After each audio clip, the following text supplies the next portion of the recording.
Vipi shoga yangu? Safi kwema? Kwema. Mzima? Mzima vipi? Tupo. Uko ndani kupo vipi uko?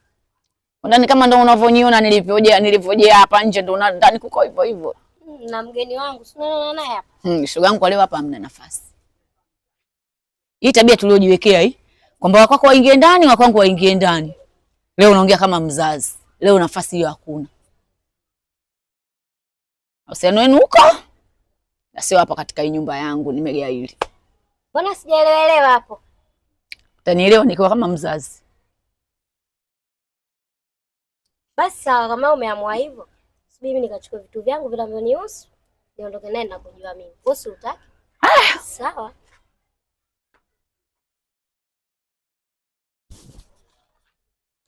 Chana naye mtoto yule. Sinaniona mimi mtu mzima. Unanionaje? Sikufai. Wale watoto wa 2000 hawana lolote. Si unajua watoto wa 2000 sasa hivi walivyo. Fate mimi mtu mzima azeki maini mpaka anakosea kuongea. Kumbe mtu mzima usiokuwa na haya wala mchambia stili haya.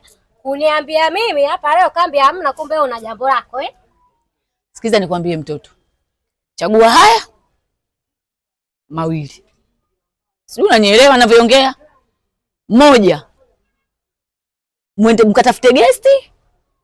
2, kama kweli nimeyajua. Kwanza wewe nikwambie, unavocheka na huyo mzee, maana fulana sasa hivi mkidanganywa tu na kulelewa, basi na yeye ndo mnaenda hivi. Nikupe habari tu.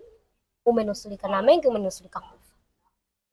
Mimi unavoniona nimeasirika na huyo kaasirika. Kwa hiyo kama unataka kufa.